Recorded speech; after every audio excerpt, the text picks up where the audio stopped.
샬롬, 편히 주무셨습니까?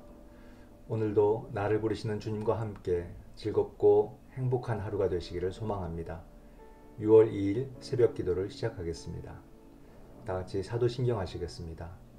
나는 전능하신 아버지 하나님 천지의 창조주를 믿습니다. 나는 그의 유일하신 아들 우리 주 예수 그리스도를 믿습니다. 그는 성령으로 잉태되어 동정녀 마리아에게서 나시고 본디오 빌라도에게 고난을 받아 십자가에 못 박혀 죽으시고 장사된 지 사흘 만에 죽은 자 가운데서 다시 살아나셨으며 하늘에 오르시어 전능하신 아버지 하나님 우편에 앉아 계시다가 거기로부터 살아있는 자와 죽은 자를 심판하러 오십니다. 나는 성령을 믿으며 거룩한 공교회와 성도의 교제와 죄를 용서받는 것과 몸의 부활과 영생을 믿습니다. 아멘. 사랑의 주님, 오늘도 귀한 은혜의 날을 허락하심에 감사드립니다. 이 하루도 복음의 씨앗을 심게 하시고 주님과 동행하는 즐겁고 복된 하루가 되게 하여 주시옵소서. 이 이른 아침도 오직 우리 주님의 음성 듣기를 간절히 소망하오며 예수님의 이름으로 기도드립니다. 아멘. 찬송가 67장입니다. 영광의 왕께 다 경배하며 영광의 왕께 다 경배하며 그 크신 사랑 늘 찬송하라. 예부터 영원히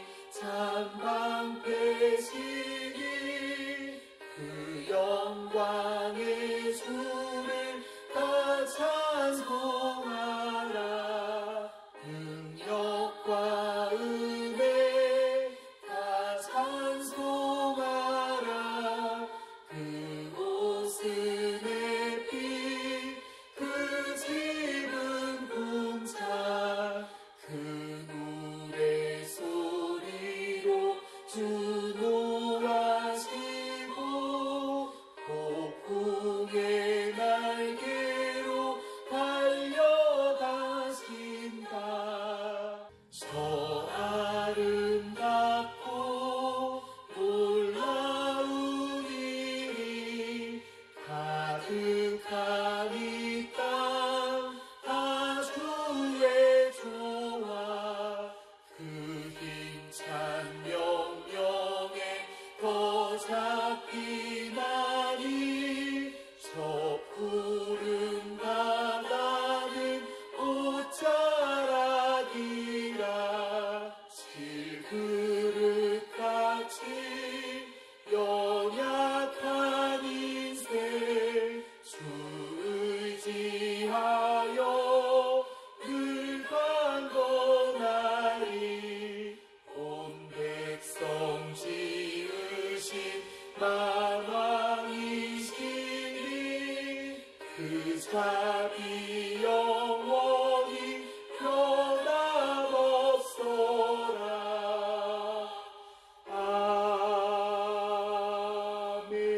아멘. 오늘 하나님의 말씀은 시편 2편 말씀입니다. 어찌하여 이방 나라들이 분노하며 민족들이 헛된 일을 꾸미는가. 세상의 군왕들이 나서며 관원들이 서로 꾀하여 여호와와 그의 기름 부음 받은 자를 대적하며 우리가 그들의 맨 것을 끊고 그의 결박을 벗어버리자 하는도다. 하늘에 계신 이가 웃으시며 주께서 그들을 비웃으시리로다.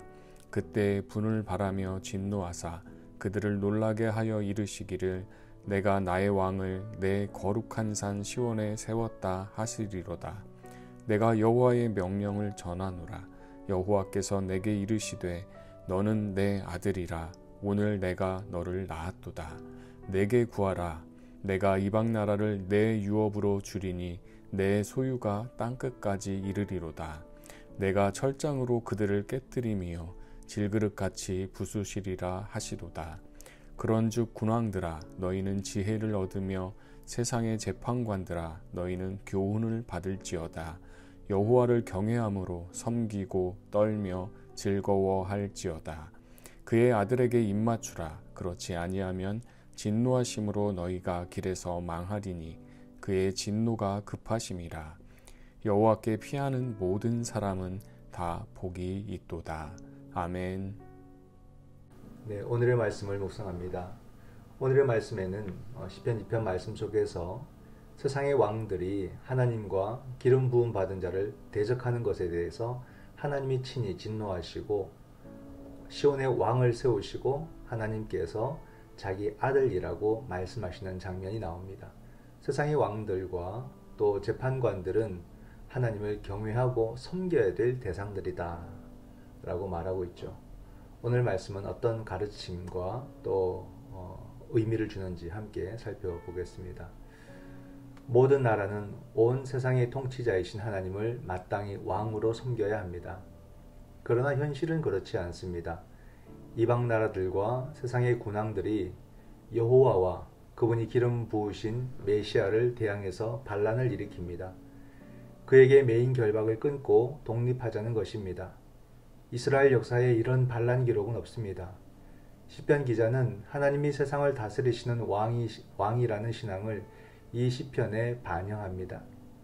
여호와와 그분이 기름 부으신 자를 향한 세상의 불순종을 모든 이방이 반란을 일으키는 것으로 묘사하며 탄식합니다. 하늘에 계신 하나님이 그들의 반란에 대해서 비웃으시고 진노하시며 행하시는 일은 시온의 왕을 세우시는 것입니다. 하나님은 여호와와 그분이 기름 부으신 자를 대적하는 나라들을 어떻게 하시나요? 하늘에 계신 하나님이 비웃으시는 사람은 어떤 사람일까요? 라는 질문입니다. 네, 첫 번째 본문에서의 타이틀은 시온의 왕을 세우신다 라는 거예요. 내용 속에는 모든 나라는 온 세상의 통치자이신 하나님을 마땅히 왕으로 섬겨야 된다. 온 나라입니다. 온 나라의 왕들은 하나님을 섬겨야 된다. 그러나 현실은 그렇지 않다. 그래서 하나님은 불순종하는 세상의 모습을 비웃으시고 진노하면서 그에 대한 하나님의 반응이 시온의 왕을 세우시는 것이다 라고 말해주고 있습니다. 시편 2편은 제왕시라고 합니다. 제왕시라는 것은 이스라엘 왕에 관한 그런 시편을 말하는 것입니다. 이 편의 중심 내용이 뭐냐면 세상의 통치자가 누구이신가 하는 것과 또 세상의 통치는 과연 어떻게 이루어지는가에 대한 이야기를 이 시편 2편이 보여주고 있는 거예요. 이 질문을 스스로 하면서 또 스스로 시인이 대답을 합니다. 4절에 보면 하늘에 계신 이가 웃으시며 주께서 그들을 비웃으시리로다. 그죠? 즉 세상의 통치자는 여호와 하나님이시다 라는 뜻입니다. 또한 하나님의 통치 방식은 6절에 보면 내가 나의 왕을 내 거룩한 산 시온에 세웠다 하시리로다. 즉 하나님이 세우신 아들, 하나님이 세우신 사람을 통해서 세상을 통치하신다 라고 고백하고 있는 거죠. 이 내용만 보더라도 우리가 당장 생각해야 될 것이 있습니다. 뭐냐면 우리 신앙의 출발점은 무엇인가 라는 거예요. 나의 신앙과 나의 삶은 하나님 신앙에서 출발하고 있는가 라는 것을 깊이 묵상을 해 봐야 됩니다. 때때로 수시로, 그죠? 모든 상황 속에서 우리가 하나님을 세상의 통치자로 고백한다면 내 삶의 통치자도 하나님이심을 고백할 수 있어야 됩니다. 그러나 많은 경우 하나님은 세상의 통치자이십니다 라고 고백은 하지만 내 삶은 내가 주인이다 라는 그런 삶의 태도를 가지고 살아간다는 거예요. 여기서 우리 삶의 모순이 시작이 되는 것입니다. 하나님은 내 삶의 주인이시며 또 나 자신으로부터 그렇게 고백받기를 원하십니다. 하나님은 나의 주인이십니다. 내 삶의 주인이십니다. 이렇게 우리가 고백하기를 하나님께서 기다리신다는 거예요. 우리 삶은 하나님을 인정하는 것에서부터 출발해야 됩니다. 그럴 때 하나님은 나를 하나님의 자녀로 이 땅에 우뚝 세워 주실 것입니다. 본문에 나타나는 하나님의 아들의 모습은 세 가지 모습으로 우리가 발견할 수가 있습니다. 하나는 시온의 왕으로서 이스라엘의 왕을 말하는 것이고, 둘째는 그 의미를 찾아 들어가게 되면 바로 예수 그리스도의 모습을 말하는 것이고, 셋째로는 오늘날 그리스도인들의 모습을 보여주고 있습니다. 하나님의 통치 계획은 이 땅에 먼저는 다윗의 자손을 세우시고, 그리고 시간이 지나 역사의 중심에서 그리스도를 보내시고, 그리고 이제는 그리스도인들을 하나님의 아들들로 세우십니다. 오늘 우리는 하나님의 자녀로 세움받았음을 깨닫고서 이 하루도 그리스도인으로서 그리스도인답게 자기 책임을 다할 수 있어야 된다. 그것이 바로 우리 하나님의 통치를 세상에 드러내는 것이다 라는 것을 믿을 수 있기를 소망합니다. 두 번째 본문 해설입니다. 타이틀은 왕에게 주신 권능과 이방 나라에 대한 경고입니다.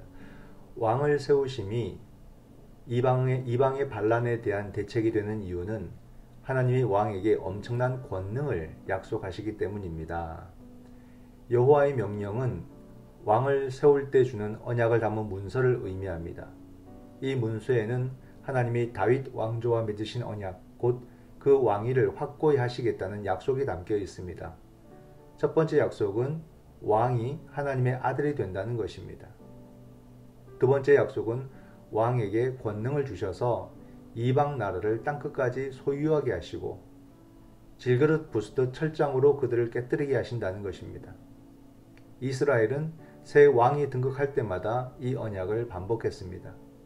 이런 권능을 가진 왕 앞에서 이방이 할 일은 떨면서 그분을 섬기고 입맞추어서 순종을 표현하는 것입니다. 이것만이 그들이 살 길입니다. 시온에 세우신 왕에게 하나님이 주신 권능은 어떠한가요? 왕이신 하나님 아들을 향한 내 마음과 태도는 어떠해야 하나요? 라는 질문입니다. 네, 본문 해설에 보면 왕을 세우심이 이방의 반란에 대한 대책이 되는 이유가 바로 하나님이 왕에게 엄청난 권능을 약속하시기 때문이다. 그 왕은 하나님의 아들이고 그 왕은 권능을 가지신 분이십니다. 그러므로 나라들은 그분을 섬기고 입맞추어 순종할 때만 살 수 있습니다. 라고 이방, 온 세상을 향해서 분명한 경고를 하고 있습니다.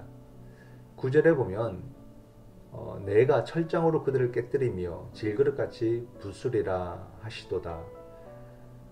왕이 열방에 대해서 가지고 있는 통치권과 재판권이 무언가를 보여줍니다.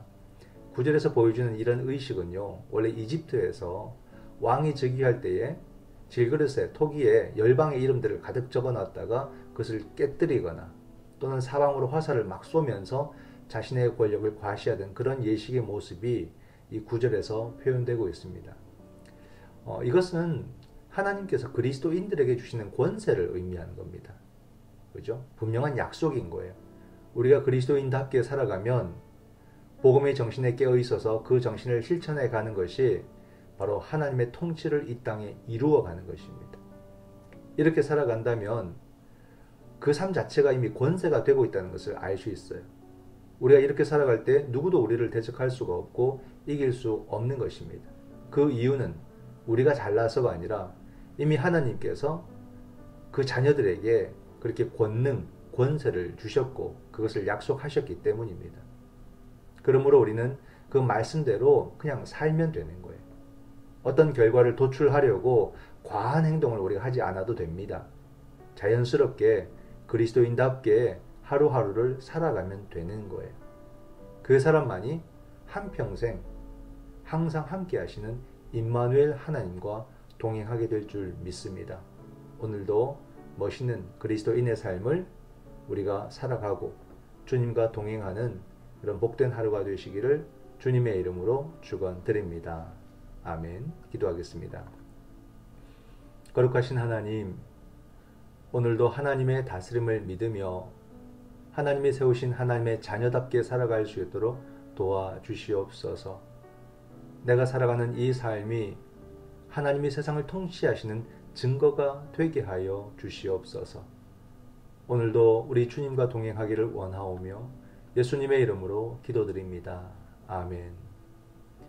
지금은 우리 주 예수 그리스도의 은총과 아버지 하나님의 크신 사랑과 성령 하나님의 위로 교통 하나 되게 하심이 하나님의 다스림을 믿으며 하나님의 뜻대로 쓰임 받기를 원하는 그러므로 하나님의 통치를 이 땅에 드러내기를 원하는 여기 사랑하는 주의 자녀들과 저들의 가정 위에 지금부터 영원토록 함께 하시기를 간절히 축원하옵나이다.